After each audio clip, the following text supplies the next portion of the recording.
Photoshop ছাড়া ফটোশপের মতো করেই আপনি যে কোনো ধরনের ছবি এডিট করতে পারবেন। আজকে আমি এমন একটি অনলাইন সাইটে আপনাদেরকে ফটো এডিট করা দেখাবো, যেই সাইটটি দেখতে একদম হুবহু ফটোশপের মতো।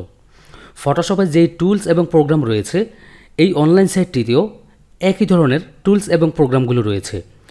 আপনাদের যাদের ফটোশপ নেই, আপনারা চাইলে ফটোশপের মতো করেই যে কোনো ধরনের ছবি এডিট করতে পারবেন।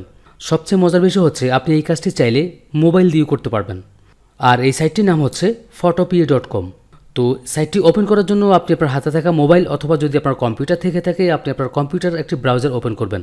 ব্রাউজারটি ওপেন করার পর আপনি ব্রাউজারের যে অ্যাড্রেস বার রয়েছে সেখানটায় photopea.com লিখে এন্টার প্রেস করবেন।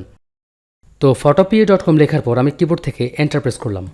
তো এরপর ঠিক এরকম একটি সাইট আপনার সামনে ওপেন হবে, অথবা এই সাইটের লিঙ্ক আমি ডেসক্রিপশন বক্সে দিয়ে রাখবো, সেখান থেকে আপনারা চাইলে সরাসরি এই পেজে আসতে পারেন।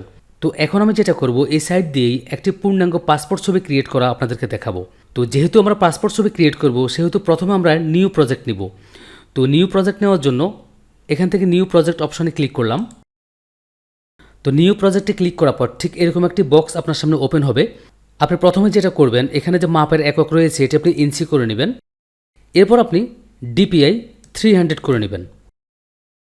তারপর আপনি যেটা করবেন, আপনার পাসপোর্ট ছবির যে সাইজ রয়েছে আপনি সেই সাইজটি এখানটায় দিবেন। তো আমি উইডথ দিব হচ্ছে 1.4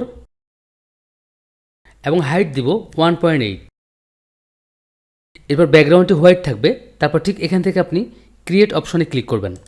দেখতে পাচ্ছেন বন্ধুরা, পাসপোর্ট সাইজের একটি নিউ পেজ ক্রিয়েট হয়ে গিয়েছে। তো এখন আমরা যেটা করব, এই পেজের মধ্যে যেই ছবিটিকে আমরা পাসপোর্ট সাইজে রূপান্তর করব সেই ছবিটিকে ওপেন করে নেব। তো ওপেন করার জন্য চলে গেলাম ফাইল মেনুতে। ফাইল মেনুর একটু নিচে এখান থেকে ওপেন অ্যান্ড প্লেস অপশনে ক্লিক করলাম। এরপর আপনার কম্পিউটারে যেই ফোল্ডারে ছবিটি রাখা আছে আপনি সেই ফোল্ডার থেকে ছবিটিকে খুঁজে বের করে চুজ করবেন। চুজ করার পর এখান থেকে ওপেন অপশনে ক্লিক করবেন। দেখতে পাচ্ছেন বন্ধুরা, ছবিটি কিন্তু আমাদের নিউ পেজের মধ্যে ওপেন হয়ে গিয়েছে। তো যেহেতু এই ছবিটিকে আমি পাসপোর্ট সাইজ করব, সেহেতু এই ছবিটির যতটুকু অংশ রাখা প্রয়োজন ঠিক ততটুকু অংশ রাখবো। তো আমি ঠিক এখান থেকে ছবিটিকে একটু অ্যাডজাস্ট করে নিচ্ছি, মানে ছবিটির যতটুকু আমার রাখা প্রয়োজন ঠিক আমি ততটুকুই রাখবো।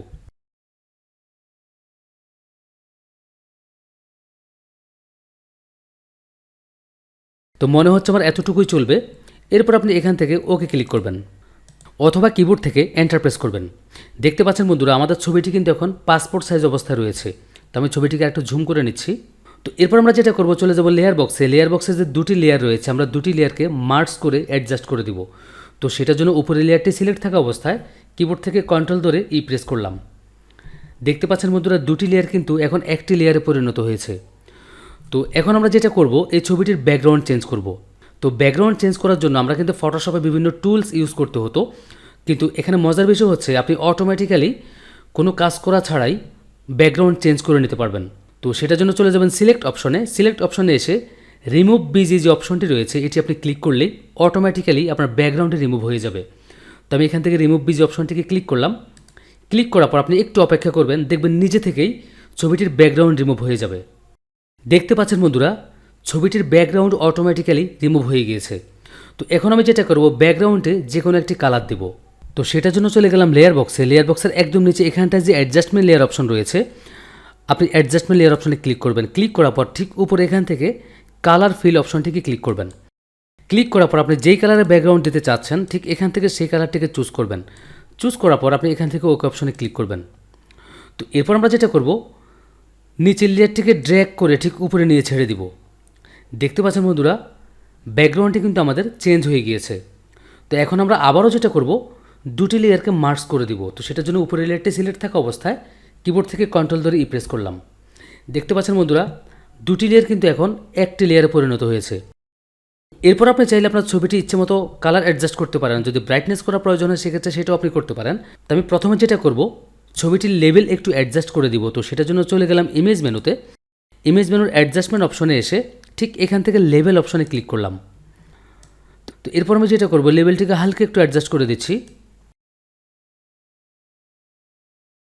তো অ্যাডজাস্ট করা হয়ে গেলে আপনি এখান থেকে ওকে অপশনে ক্লিক করবেন। তারপর আমি আবারও চলে গেলাম ইমেজ মেনুতে। ইমেজ মেনুতে এসে আবারও অ্যাডজাস্টমেন্ট অপশনে ক্লিক করলাম।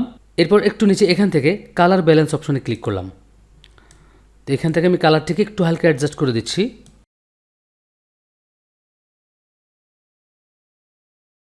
তো অ্যাডজাস্ট করা হয়ে গেলে আপনি এখান থেকে ওকে অপশনে ক্লিক করবেন। তো মনে হচ্ছে আমার ছবিটির ব্রাইটনেস আর একটু হালকা বাড়াতে হবে। তো সেটার জন্য আবারও চলে গেলাম ইমেজ মেনুতে। ইমেজ মেনুর অ্যাডজাস্টমেন্ট অপশনে এসে এখান থেকে কার্ভস অপশনে ক্লিক করলাম। তো এরপর আমি এখান থেকে হালকা করে একটু ব্রাইটনেসটিকে বাড়িয়ে নিচ্ছি। মনে হচ্ছে এতটুকুই চলবে। এরপর এখান থেকে ওকে অপশনে ক্লিক করলাম। তারপর আমরা আবারও চলে গেলাম ইমেজ মেনুতে। ইমেজ মেনুতে এসে অ্যাডজাস্টমেন্ট অপশনে ক্লিক করে এখান থেকে ব্রাইটনেস অ্যান্ড কন্ট্রাস্ট অপশনে ক্লিক করলাম। তো কন্ট্রাস্টে আমি একটু হালকা বাড়িয়ে দিচ্ছি। বন্ধুরা, যদি আপনার মোটামুটিভাবে ছবিটির কাজ শেষ হয়ে যায় সেক্ষেত্রে আপনি ছবিটিকে সেভ করে নেবেন। তো সেভ করার জন্য আপনি চলে যাবেন ফাইল মেনুতে। ফাইল মেনুতে এসে আপনি এখান থেকে এক্সপোর্ট অ্যাজ অপশনে ক্লিক করবেন। এক্সপোর্ট অ্যাজে ক্লিক করার পর এখানে অনেকগুলো ফরম্যাট শো করবে।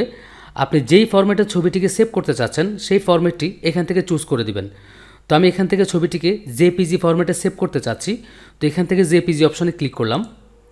ক্লিক করার পর এখানে কোয়ালিটি আপনি হাই করে দিবেন। তো এরপর আপনি এখান থেকে সেভ অপশনে ক্লিক করবেন। তাহলে অটোমেটিক্যালি ছবিটি ডাউনলোড হয়ে যাবে। দেখতে পাচ্ছেন আমার ছবিটি কিন্তু ডাউনলোড হয়ে গিয়েছে। এই হচ্ছে আমার ছবি, এতক্ষণ ধরে যে ছবিটিকে এডিট করলাম। তো বন্ধুরা, আশা করছি আপনাদের যাদের ফটোশপ নেই আপনারা চাইলে ঠিক ফটোশপের মতো করেই যে কোনো ধরনের ছবি এডিট করতে পারবেন। তো আশা করছি আজকের এই টিউটোরিয়ালটি আপনাদের অনেক ভালো লেগেছে। আর যদি ভালো লেগে থাকে তাহলে অবশ্যই আমার ভিডিওতে একটি লাইক করবেন এবং আপনার কোনো মতামত থাকলে সেটি কমেন্ট করে জানাবেন। তো বন্ধুরা, দেখা হবে আবারও পরবর্তীতে নতুন কোনো চমৎকার টিউটোরিয়াল নিয়ে। সেই পর্যন্ত সবাই ভালো থাকুন। আল্লাহ হাফেজ।